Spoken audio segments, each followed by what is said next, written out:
আসসালামু আলাইকুম। আজকে আপনাদেরকে দেখাবো রাইস কুকারে ভাত রান্নার পদ্ধতি। তো এটা হচ্ছে সিদ্ধ চালের ভাত।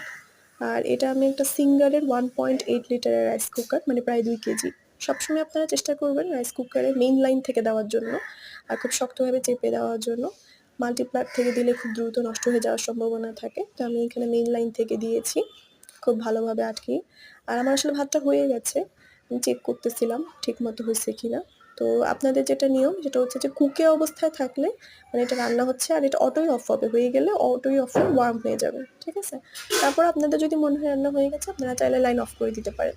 তো এটার রান্নার পদ্ধতি হচ্ছে আপনাকে 1 কাপ চালের জন্য এরকম 2 কাপ পানি দিতে হবে। এটা অবশ্য ওদের এখানে দেওয়াই থাকে এই গ্লাসটা, এই কাপটা আর কি।